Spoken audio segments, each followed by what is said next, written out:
नमस्कार दोस्तों, welcome to market for retails. GE Vernova टी&डी इंडिया लिमिटेड, जो पहले GET&D इंडिया लिमिटेड के नाम से जानी थी, ऑफर फॉर सेल के जरिए अपने शेयरों की बिक्री करने जा रही है। अगर मैं बात करूं जी वर्नोवा की, तो ये इंडिया की लीडिंग एनर्जी प्लेयर कंपनी है, जो कि स्ट्रॉन्ग कैपेबिलिटीज के साथ में आती है इंजीनियरिंग, मैन्युफैक्चरिंग में, प्रोजेक्ट मैनेजमेंट, साथ ही साथ supply of products and solution for power generation and transmission infrastructure requirements. GE Vernova की दो लिस्टेड कंपनियां हैं, एक तो है GE power India limited and दूसरी है जी वर्नोवा टी&डी इंडिया लिमिटेड। तो जी वर्नोवा टी&डी इंडिया लिमिटेड के द्वारा ही कल इन्फॉर्म किया गया है कि ये OFS के जरिए अपने शेयरों की बिक्री करने जा रही है। और यहाँ पे सेलर कौन होने वाला है, यानी इस OFS में शेयरों की कौन बिक्री करेगा, तो कंपनी के प्रमोटर इस OFS के जरिए अपनी शेयरों की बिक्री करने वाले हैं। आज यानी 26 नवंबर से ये OFS ओपन होगा और पहले दिन सिर्फ नॉन रिटेल इन्वेस्टर यहाँ पे अपनी बिड्स को प्लेस कर सकते हैं। कि कल T+1 डे में 27 नवंबर को रिटेल कैटेगरी यानी कि इंडिविजुअल इन्वेस्टर अपनी बिड्स को प्लेस कर सकते हैं, यानी कि OFS में अप्लाई यहाँ पे कर सकते हैं। बात करूं अगर मैं रिटेल कैटेगरी की, तो यहाँ पे रिटेल कैटेगरी यानी कि एज ए इंडिविजुअल इन्वेस्टर आप मैक्सिमम 2 लाख रुपए तक की बिड्स को प्लेस कर सकते हैं। एज पर OFS गाइडलाइन यहाँ पे 10% हिस्सा रिटेल इन्वेस्टर के लिए रिजर्व रखा गया है। मैं आपको यहाँ पर बता दूं कि एज ए रिटेल इन्वेस्टर आप फ्लोर प्राइस पे या फिर फ्लोर प्राइस के ऊपर आप अपनी बिड्स को प्लेस कर सकते हैं, यानी कि कट ऑफ प्राइस पे आप चाहे तो लगा सकते हैं या फिर कट ऑफ प्राइस से ऊपर लगा सकते हैं। जबकि कट ऑफ प्राइस मतलब है कि सबसे लोएस्ट प्राइस, आप यहाँ से नीचे अपनी बोली को नहीं लगा सकते, यानी कि अगर जो भी प्राइस यहाँ पे फिक्स किया गया है उससे नीचे नहीं लगा सकते। आप चाहे तो हाँ उससे ऊपर अपना कुछ भी प्राइस फिक्स करके आप उसके लिए बिड्स प्लेस कर सकते हैं। नॉन रिटेल कैटेगरी में अगर मैं रिजर्वेशन की बात करूं, तो OFS गाइडलाइन के मुताबिक मिनिमम 25% हिस्सा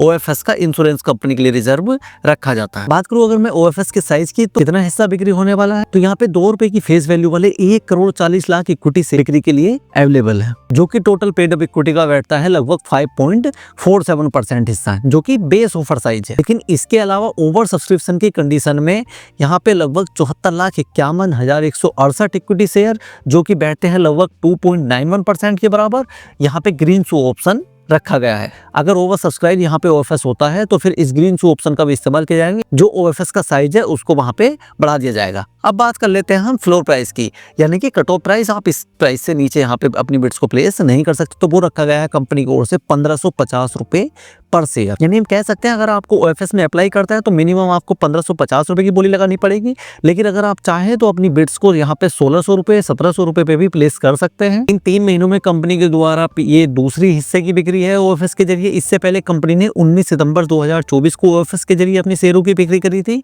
जिसमें बेस ऑफर साइज लगभग 12% के आसपास था, वही 3.9% का भी ग्रीन शू ऑप्शन रखा गया था। लेकिन उस बार कंपनी की ओर से फ्लोर प्राइस 1400 रुपए रखा गया था, जबकि इस समय मार्केट में गिरावट भी देखने को मिल रही है अगर पिछले 1-2 दिन छोड़ दिया जाए, और इस बार फ्लोर प्राइस कंपनी की ओर से 1550 रुपए रखा गया है। यानी कि उस समय से अगर हम देखते हैं तो लगभग 150 रुपए ज्यादा। मैं मानता हूं कि भले ये डिस्काउंटेड प्राइस पे हमें देखने को मिल रहा है as per current share price, लेकिन पिछले 2 महीने पहले के मुकाबले इस बार ये OFS हमें महंगे दामों पे देखने को मिल रहा है। अब कंपनी की ओर से लगातार अगर आप देखोगे तो हिस्सेदारी यहाँ पे सेल करी जा रही है।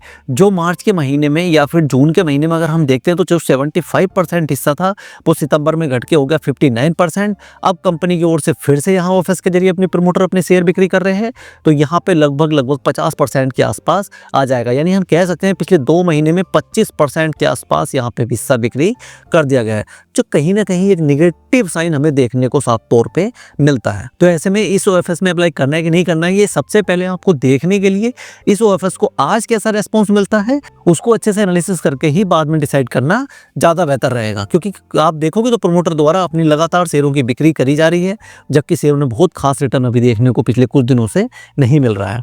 ठीक है, इसके अलावा अगर आपकी कोई भी क्वेरी है तो आप कमेंट कर दीजिए। वीडियो अच्छी लगी हो तो लाइक शेयर बिल्कुल करना ना भूलें। मिलते हैं नेक्स्ट वीडियो में। Bye bye.